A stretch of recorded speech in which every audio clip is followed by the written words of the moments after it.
Welcome back to another episode of CapTV. I'm Molly. And I am Jesse. We are your hosts for tonight. Tonight we are going out of this world. You know what we mean by that? Space!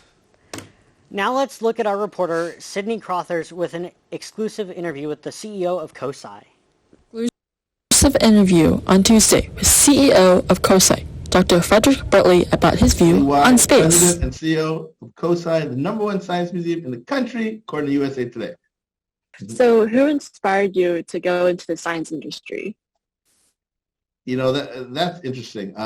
Yeah, definitely had the best parents on the planet, and they just really inspired their children to always think about everything. And so they gave us exposure to things like arts, literature, and paintings, as well as science and exploration.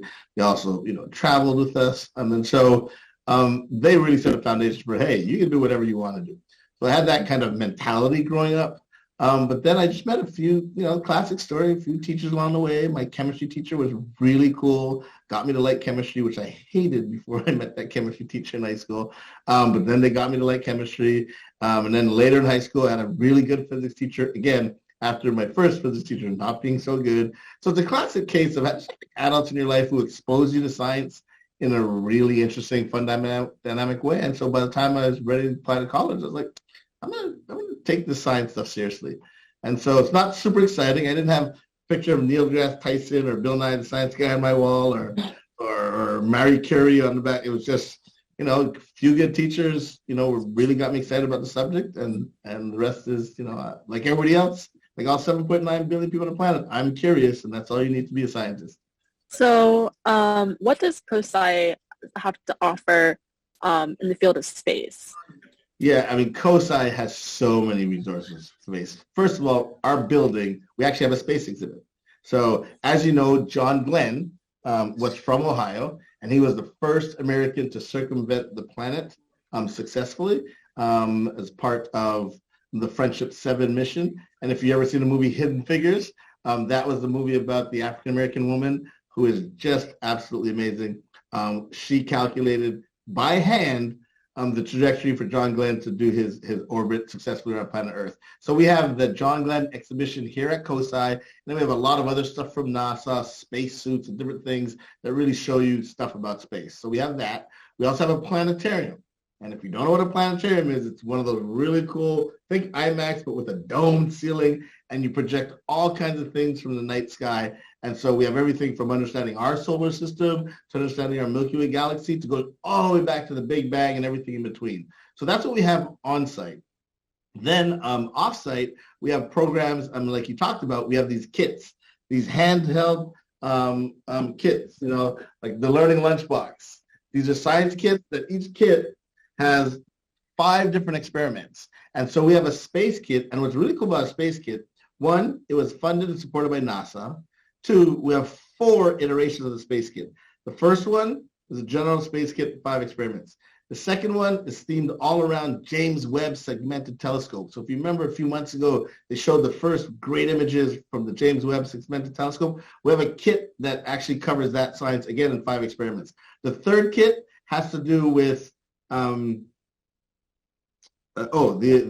Artemis trip. So sending the first woman and person of color to the moon. So we have our third space kit about that. And then the fourth space kit is actually done literally with the Vice President of the United States, Vice President Kamala Harris, and her division. She oversees something called the National Space Council. The National Space Council is an umbrella group that all the groups that have anything to do with space bubble up to. So NASA bubbles up to that, NOAA, Homeland Security, the Air Defense System, etc. And so we made a special kit for her. So we have 4 hands-on kits with 5 different experiments all around space science that we can deliver to you wherever you live, wherever you learn, wherever you lounge. If you're in a classroom, if you're a kiddo in a home, if wherever you are, we have something for you. And then would you ever go to space yourself if you ever had the chance? Absolutely. Tell me when, tell me where, sign me up, I am there. And then where were you, if you remember, where were you at when the Challenger happened in 1986? So 1986, I was in my first year in college, and dates me. But I remember when I was in college at this point in Canada, and I just remember a science teacher came running into our class and said, in the middle of our class, and said, "You're not going to believe what happened. Oh my gosh, we think the space shuttle exploded." And we were all, we're Canadian. We're all like, "No way, it happened." And then, you follow up with the news and you realize, my goodness, that happened. And it's important to understand, so I'm in Canada at this point in time. Almost everybody there was Canadian. So, we're not Americans, but everybody loved the space shuttle mission. And that was a real important thing that, as a Canadian, I can say that 100%. We were feeling it as much as the Americans were feeling it. And it's not just Canadians. People around the world, just NASA is so important. Space exploration is so important that people really appreciate those efforts. So, yeah, I know exactly what it was when it happened. And I remember it like it was today. But more importantly, I just want to share that people around the world saw that and were very upset and devastated by that. Do you think we'll ever have to, not probably us now, but like in the future, have to go to Mars or live somewhere else, a different planet? Based on where we are with addressing climate science, it might be an issue. We might need to live on another planet. I'll answer it this way. I hope whatever planet we have the luck and good fortune and hard work to reach, whether it's the moon, whether it's Mars, whether it's wherever, I hope we just don't screw that planet up too. Thank you so much, Dr. Bertley, so much for having to take the time for this interview, and I appreciate you so much for everything you do. I'm glad you appreciate what we're trying to do at COSI. Reporter Sydney Crothers. Thank you, Sydney and Dr. Bertley, for your time. Now, up next, we have a panel, so stay tuned. You think this is funny? Yeah. 1 in 4 Americans are lactose intolerant. Listen, I don't care that you're lactose intolerant, just tolerate it. What does that even mean? 1 in 3 Americans are gullible enough to believe misinformation that they hear in a PSA. Just look at the numbers. This isn't even a graph, it's a picture of a monkey. And? Don't be a monkey. Check your facts.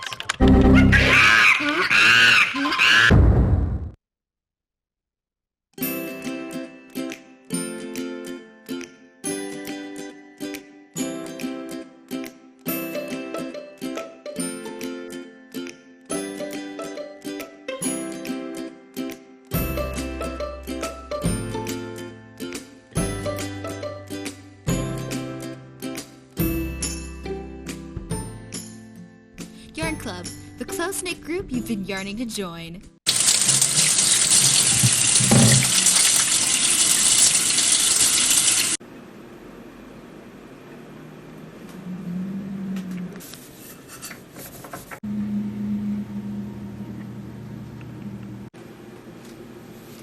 It's cold, flu, and COVID season here in Ohio.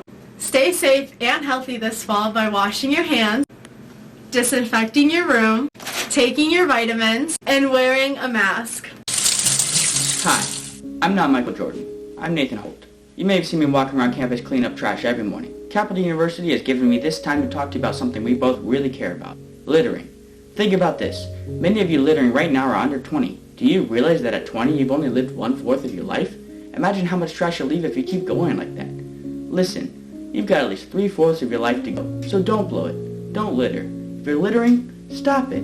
Get some help. Capital wants to give the earth a chance. Now let's give a warm welcome to our host and panelists, Jesse and Molly.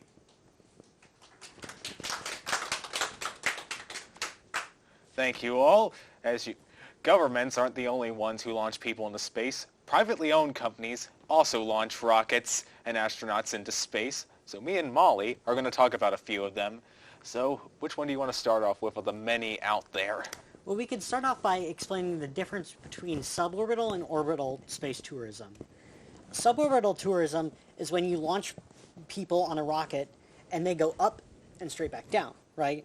Right. But orbital then is if you have the Earth and you launch up and you launch sideways. And you go so fast sideways that you start to fall, but you never hit the Earth. So you're just falling around the Earth, right? So you're up in space as long as you want to be when you're in orbit. So suborbital will be like Blue Origin. Yes. While orbital would be more akin to a regular. Would that be the ISS? Yeah, the ISS is in orbit, and there have been a couple commercial missions to the ISS in the past. Generally, they were ride shares with resupply or crew missions to the space station. But upcoming, and actually recently, we had Axiom 1, SpaceX's first crewed mission to the International Space Station. Wow. There were, I think it was 6 people on board, 4 people on board, and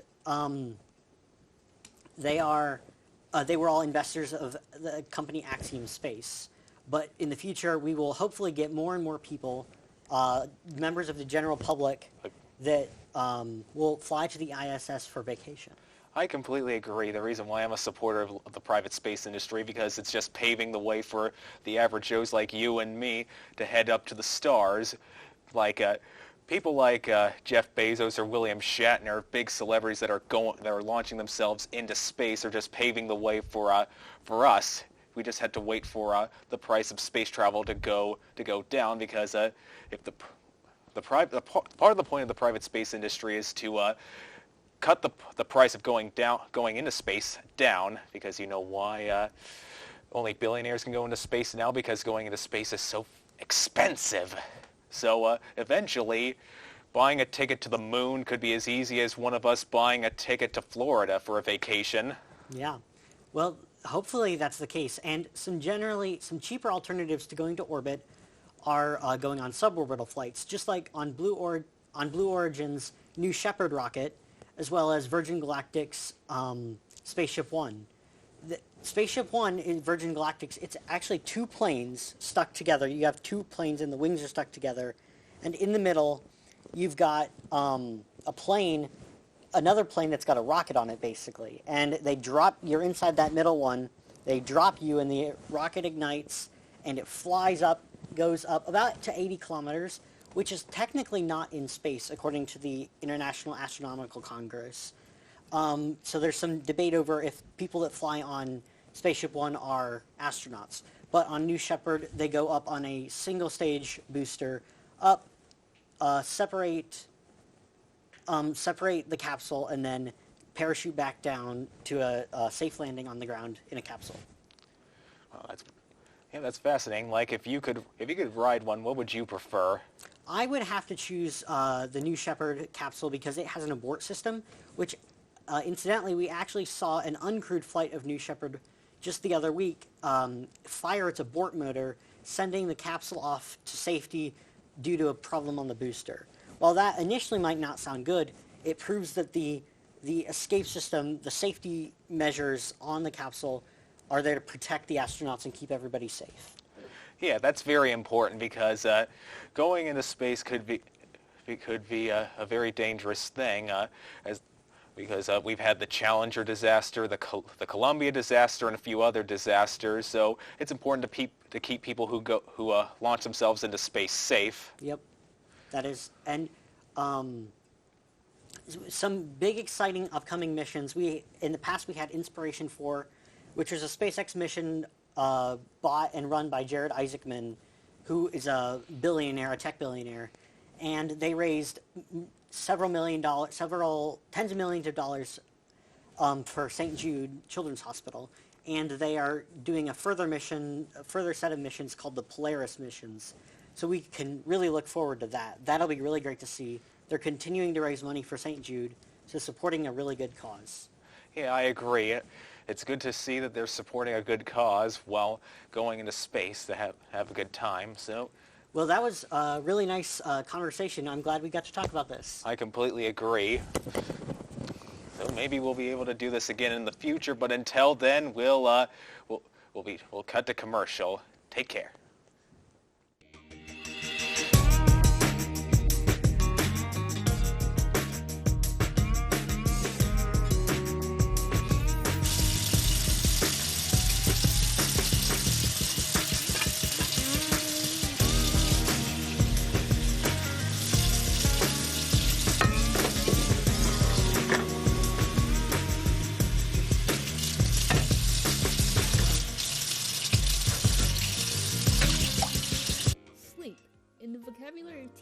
adults, it's often overlooked. On average, college students should be getting 7 to 9 hours of sleep, yet statistics show that they actually get less than that. Lack of sleep can bring about negative physical and mental effects, such as impaired judgment, headaches and tension, stress, increased risk of medical problems such as heart attack and stroke, and breaking of the fourth wall. So do yourself a favor and get some sleep. This is a Capital University public service announcement.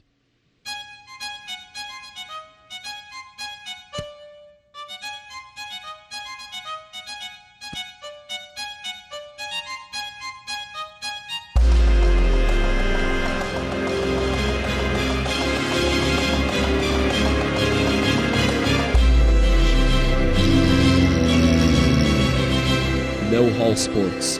It saves lives.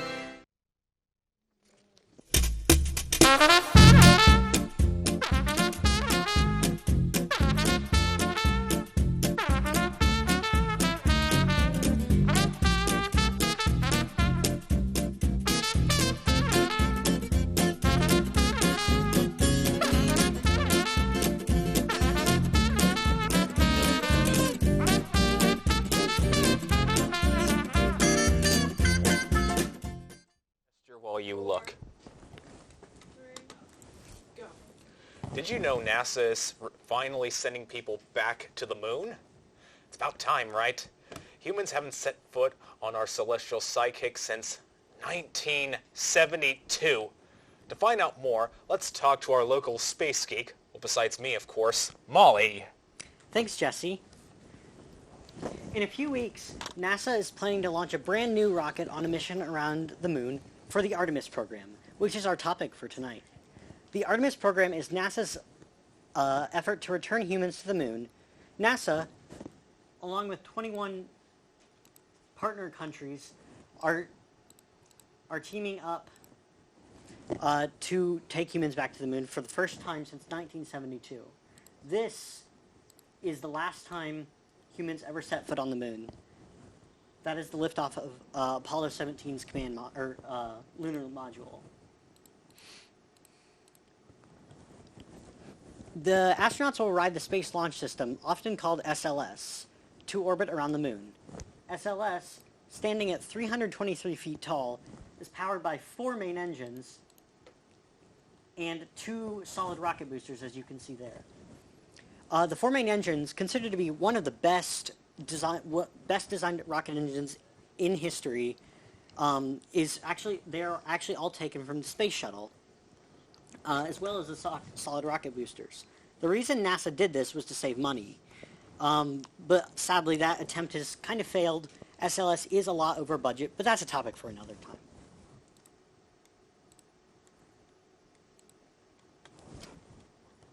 So here you can see a test firing of the RS-25 main engines that will be on the core stage of SLS.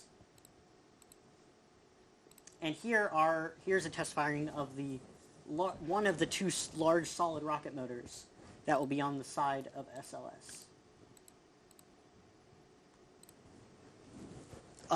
After the first stage, and the core stage and the SRBs detach, SLS will then consist of the Orion capsule and the ICPS, or Interim Cryogenic Propulsion Stage.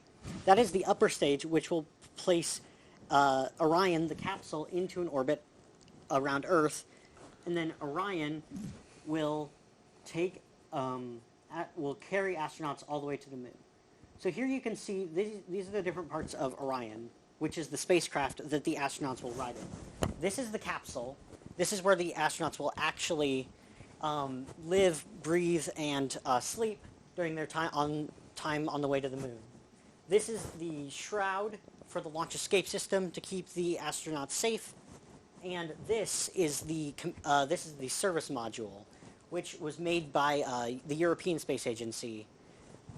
It provides propulsion elements in order for the spacecraft to be able to propel itself and get into orbit around the moon. So for Artemis 1, Orion will pass by the moon and get into orbit around the moon, but it will not stop at the moon. It will not land on the moon. That comes later on Artemis 2, which will be the first one to carry humans. Artemis 2 will hopefully launch by 2026, and then from then on, we will have, hopefully bi-yearly, every 2 years, we will have an SLS launch. Artemis 3 will consist of the first human landing on the moon, which will be completed by docking the Orion module to the Starship lunar lander here. This will be developed and built by SpaceX, which is a partner of NASA, and this will actually land the people on the moon.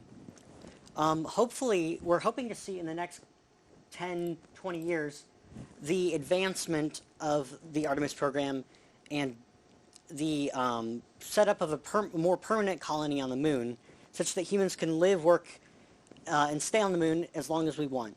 This hopefully will build the way, pave the way for humans to go to Mars. We will also be developing a space station called the Lunar Orbiting Platform Gateway, or LOPG as they call it, which will consist of multiple modules constructed by multiple different countries in an orbit around the moon. We are hoping to also build mining facilities on the moon in order to extract resources for rocket fuel.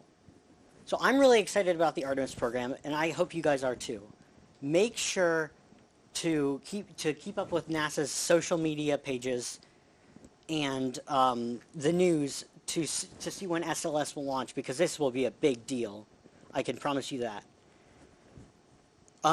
Thank you all for listening to this presentation about Artemis, and I hope that you learned something today.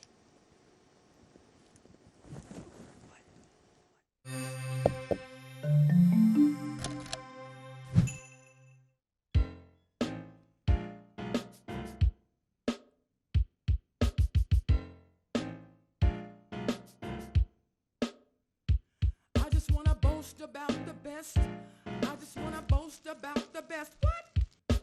B&K Smokehouse on Main at Champion. I just want to boast about the best. I just want to boast about the best. What? Lips smacking ribs and slamming chicken. I just want to boast about the best. I just want to boast about the best. What? B&K Smokehouse and Main at Champion.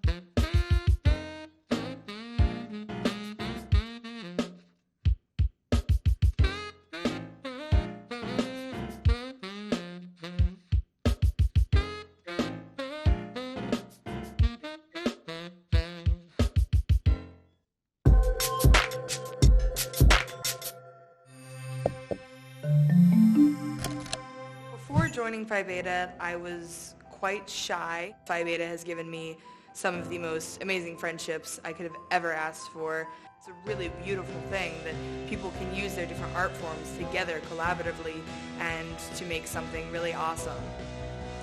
Phi Beta has helped me grow into a person I could have never imagined myself being a few years ago, and I'm forever grateful for that.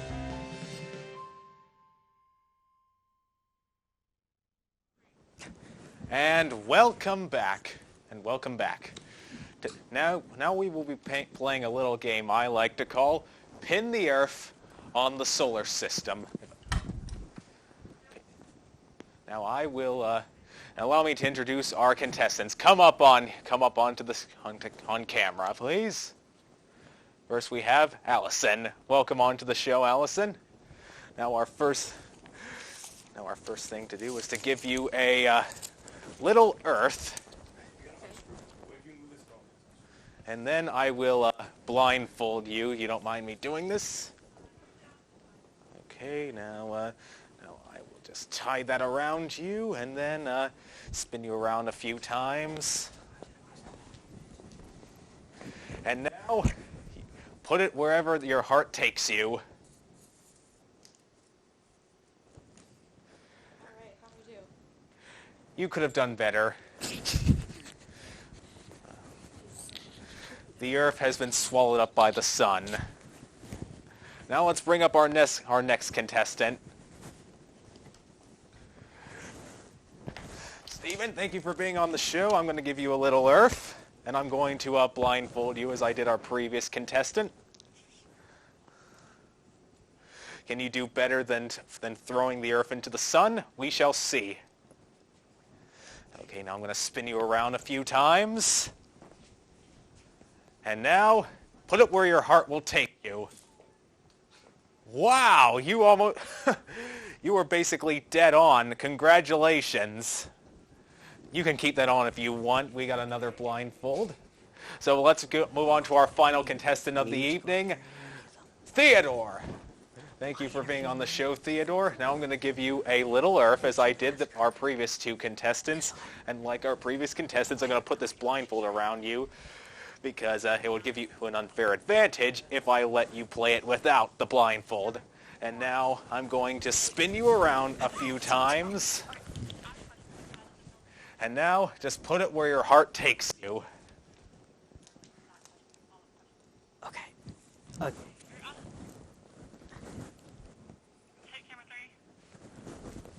Okay, you can step out of the way. And,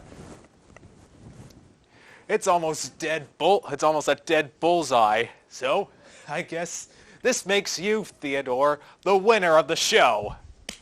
Congratulations, Theo, you did it. So, how does it feel to win? How does it feel to win? Pretty good, I guess. I'm glad you feel pretty good. Can we have our other two contestants come on just so we can have them all on at the same time? These are our contestants, ladies and gentlemen, and thank you all for coming on our show.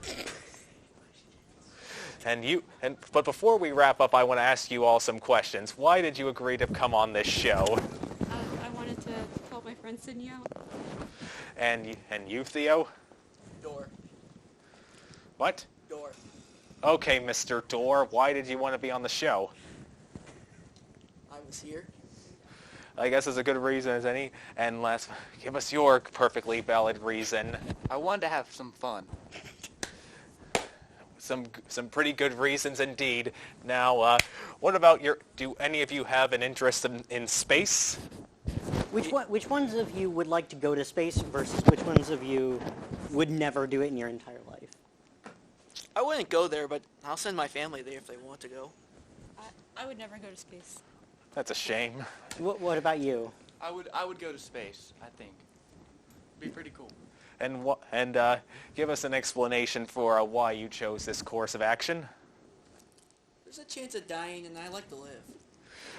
Well, you can die just by walking onto the street, but you do it anyway, so anything can kill you.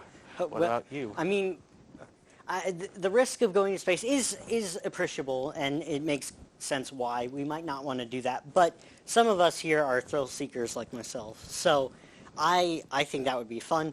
But everyone else is perfectly valid in their opinions. Once the presidents go, I'll go. Once the who goes? The presidents. Okay. He or she can go up there. I'll follow them. Sounds legit. Can you imagine Joseph R. Biden riding a rocket? No. Depending on who you are, that's the greatest thing or the worst thing. So, who knows? Or maybe it won't even get to him. It could be, I don't know. And you? It's super scary. I wouldn't want to do it. Oh, well then. Well, I guess this is where we land for the evening. But thank all of you for being on the show. And thank you for watching. We had a great time. We hope you did too. And live long and prosper. See you next time. And... Okay, we're good.